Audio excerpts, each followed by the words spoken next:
Thomas Edison once said, "Our greatest weakness lies in giving up." The most certain way to succeed is always to try just one more time. Today on the Champion Forum podcast, we discuss the value of self-discipline.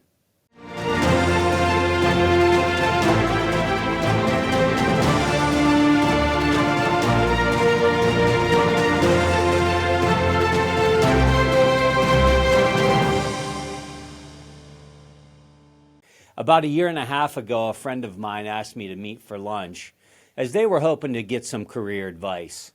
And during this lunch meeting, they expressed that they felt like their career was stagnant. And I get these kind of calls a lot. People that want to grab lunch, people that want to grab coffee, they want to pick my brain a little bit on my thoughts on different types of things. And in this case, it was career advancement. They're in this place of stagnation. This person had been getting overlooked for promotions. They felt like they weren't getting reasonable pay increases that they felt like they deserved.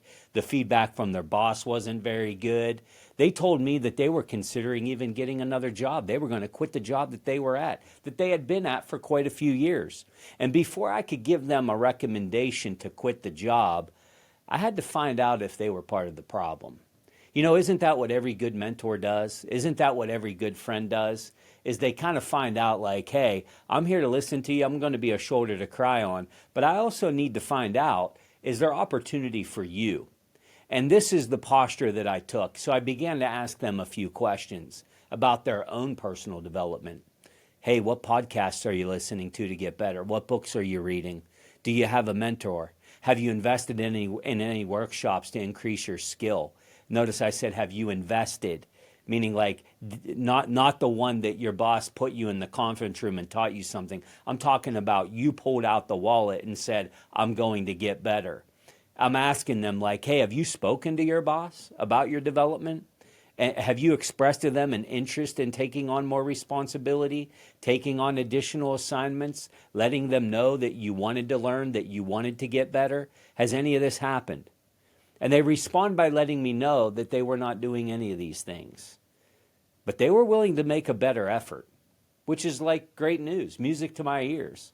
Hey, I'm vulnerable, Jeff. I'm telling you, I haven't done any of the things that you just asked, but I'm willing to get better. So based off of this discussion and what I heard about their desired future and what they wanted their career path to be, I gave some recommended podcasts to listen to, some books to read, some workshops to go to.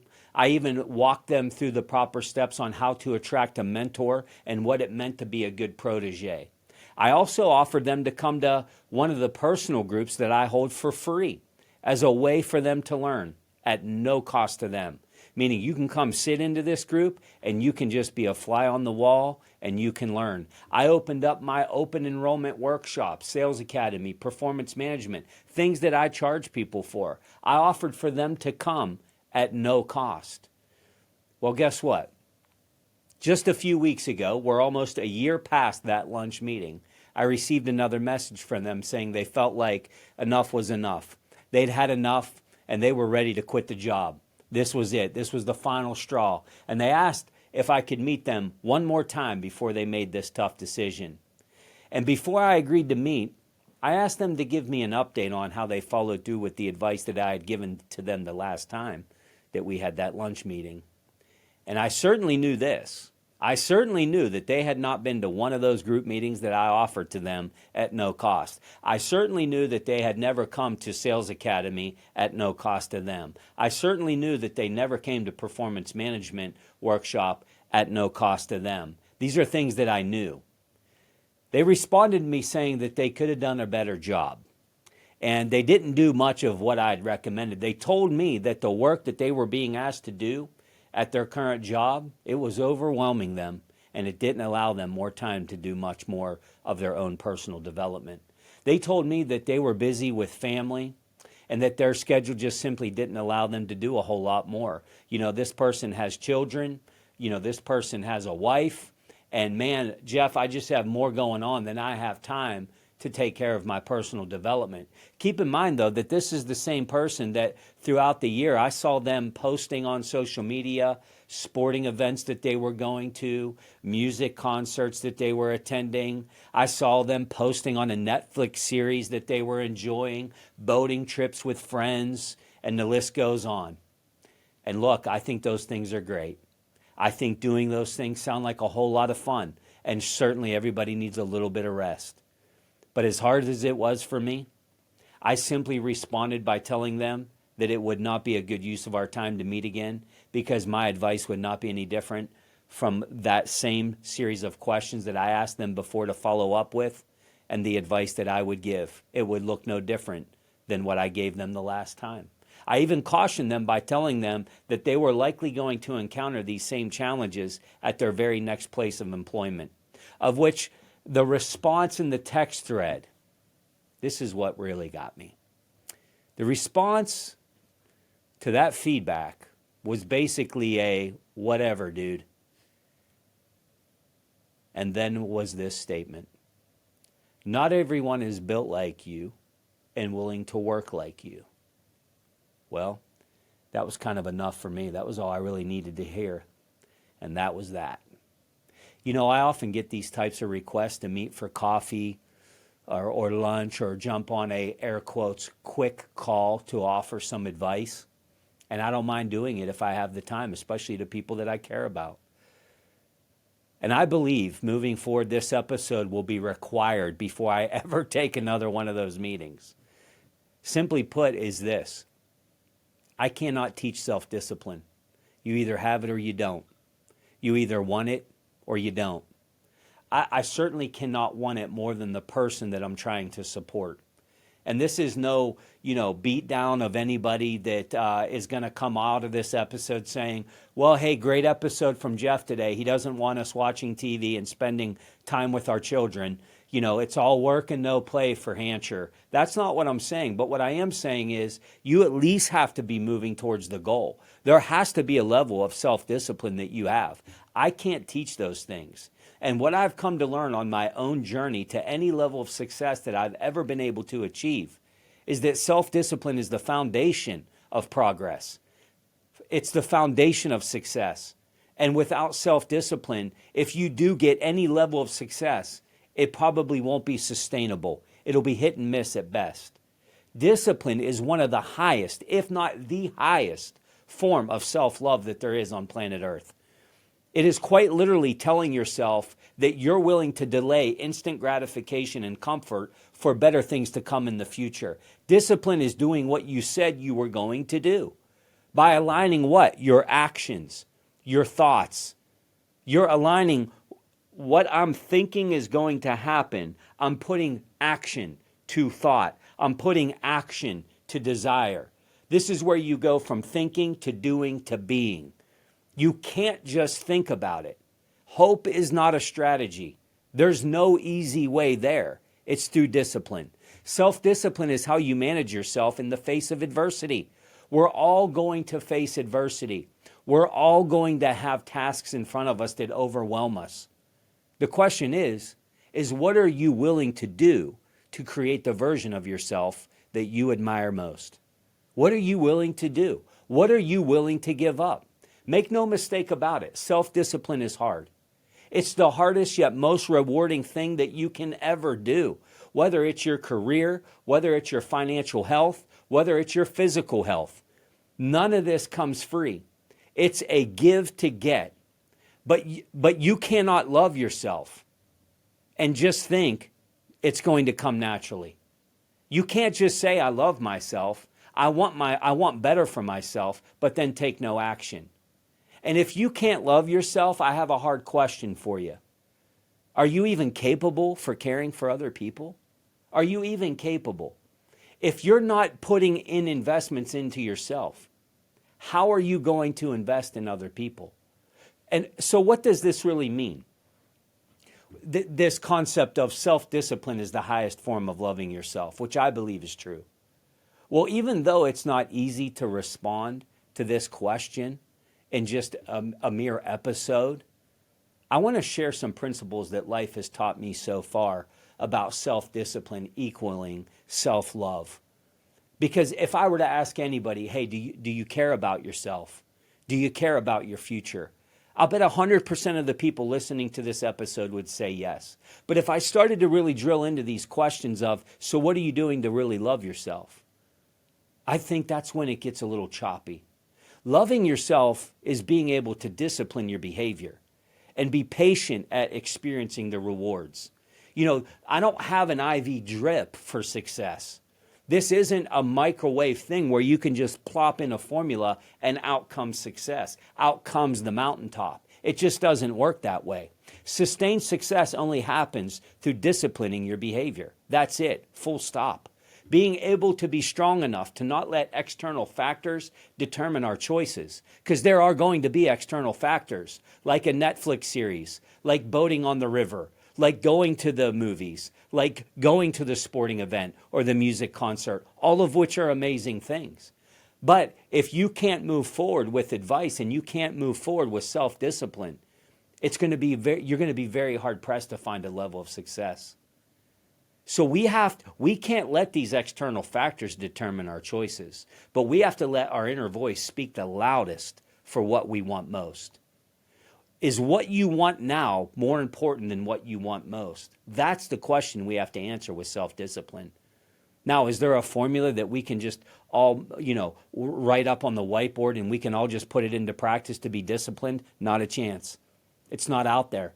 But I would like to share the ones that have served me well over the years. Here's a couple things to think about that I believe equal self-discipline. 1, set up short-term and long-term goals. I think it's important to dream. I think we should dream big. I think we should dream big, audacious things. But more important, have goals that will let you dream the right way. Be able to plan for your day. These goals will help you plan not only for your day, but they'll help you plan for your future. The other thing that I think is to practice visualizing your future, which is sometimes hard to do because it's like, man, I'm thinking this really, really big thing, but man, it almost seems unattainable. It almost seems unrealistic. But here's this visualization because you know what a lot of us are really good at? Visualizing what could go wrong. We're really good at that. Matter of fact, we don't even have to put a lot of effort into that. Most of our concerns are just in our mind and did not really happen. I always feel so silly when I let things that aren't real, these things that are made up in my mind, I always feel silly when I let them hurt me. If the mind is that strong in the negative side, then isn't it safe to say that it's even more powerful on the positive side? Begin learning how to visualize your goals and dreams and experience those things in your mind. See things for how they're going to be, not just for how they are. This starts giving you an excitement and it starts giving you a confidence, but don't lose sight of the first point, which is set the goals. Set the goals, begin visualizing the goals, and then here comes the next point. Get to work. Get to work. Hope is not a strategy. Dreaming big and stopping is not going to get you to the finish line. You got to work. You got to put in the effort. There are no shortcuts, and it's going to be sacrifice the whole way. Sacrifices are required to reach your fullest potential. Work ethic can always be improved. What are you willing to give up what you want now for what you want most? And here's a question that I want to ask you. Because if I were to ask everybody listening, are you a hard worker? Everybody, a resounding yes. Everybody's a hard worker. Here's the question I want you to ask. I'm a hard worker compared to who? I'm a hard worker compared to who? This is where the rubber starts meeting the road. What effort are you willing to put in? Here's a couple other nuggets to think about. Embrace your strengths and acknowledge your weaknesses. First things first, you got to know what your strengths are. You got to know where your opportunities are. Know what your strengths are so you can double down on those. Know what your weaknesses are so that you can either shore them up or stay away from them altogether. Here's another thing to consider. Start with small bite-sized actions in your daily life before asking more of yourself. Sometimes the goals can be so audacious that they seem unattainable. Take that big dream, that big goal that I just talked about a few minutes, start breaking it down into bite-sized chunks, that we can maybe talk about celebrating some small wins, things that you can achieve on the daily. And progress, however small, it's worth celebrating. It's worth acknowledging. You know, if your goal is to lose 100 pounds and you lose 1 pound over 10 days, find a way to celebrate that small goal. It might seem like you're climbing Mount Everest, but man, if you just get to a milestone, celebrate that. Acknowledge the progress that you're making. And forgive yourself when you procrastinate, or maybe you miss the mark. That's going to happen on the journey. You're going to make mistakes. Matter of fact, I would tell you this. If your journey is void of mistakes, you're probably not taking appropriate risks. Now, procrastination, is that going to happen? I bet it does.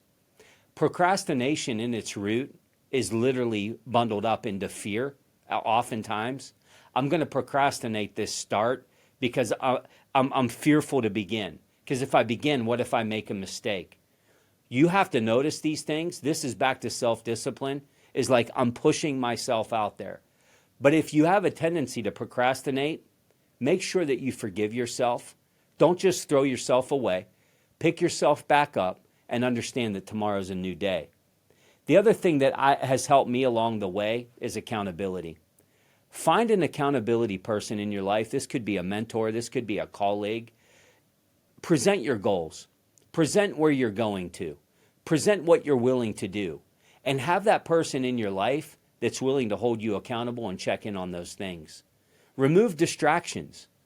Anything that's going to tempt you to pull you away. Maybe it's social media. This is a big one for a lot of people. Maybe it is, a TV series. I don't know what it is, but there's plenty of distractions that are out there. We always have to be understanding what these distractions are and have the self-discipline to pull us back in to what we're chasing, to what success looks like. Also, learn to confidently say no when something's not right for you.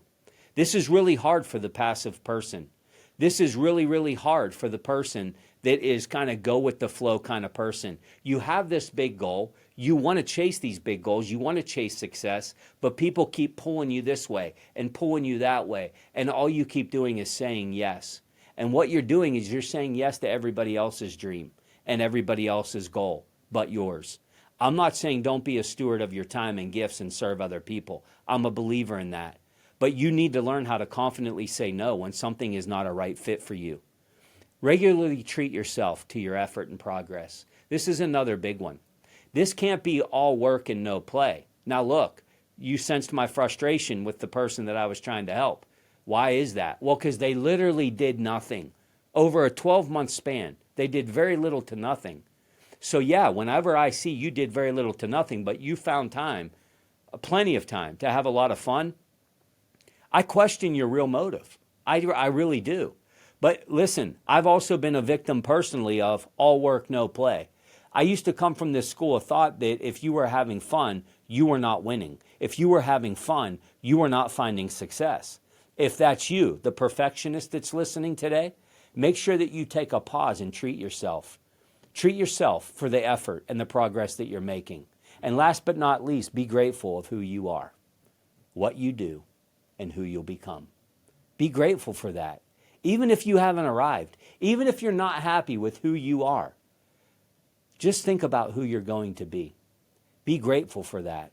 And when you start finding yourself this Debbie Downer doomsday, things suck, ask yourself this one question.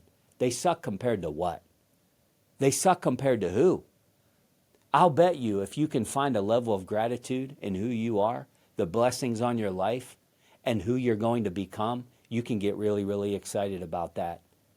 I hope this episode challenges you to practice self-discipline in your daily life. And ultimately, I hope it challenges you to realize that we're really our own best friend. And throughout this crazy, messy life, this day-to-day, we're really the only ones that are going to be there with ourselves from birth until the final day. We are with ourselves from day one, literally. You, the one in the mirror, will forever be with you in the sad moments, the happy ones, the lonely ones, the joyful ones, every moment of your life. Doesn't it just make sense to make yourself proud? The effort is worth it. With discipline comes the satisfaction. And with satisfaction comes self-assurance.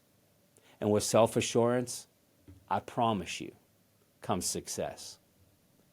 As we move ahead with a proper disciplined approach, we get to know and embrace every ability that we have. And when we have these abilities, these skills, these are the very things that assure us that we can do great things. These are the proofs that help us believe more in ourselves. This is this swagger that swells up in us of overwhelming confidence. But this confidence never happens without self-discipline. One of my favorite quotes is from Marcus Garvey, when he once said, "If you lack confidence in self, you're twice defeated in the race of life. But with confidence, you have won, even before you started." I believe that's true because what he was saying is confidence happens in the mind. And if you can believe it is possible and you have the confidence that you can make it happen, you're going to be a tough person to beat. The moment in my life that I realized that discipline is the purest form of self-love was the day I began to build the confidence I needed to forge ahead in life. Many of you know my story. I didn't start out with a silver spoon in my mouth. There were challenges along the way. But when you can dig deep and knowing that there's better days ahead and you haven't reached your potential yet, you can dig in and realize that I'm the only thing holding me back from more in my life. Until next week, let me challenge you to give up what is good and discipline yourself to chase what is great and always keep turning the pressure into potential.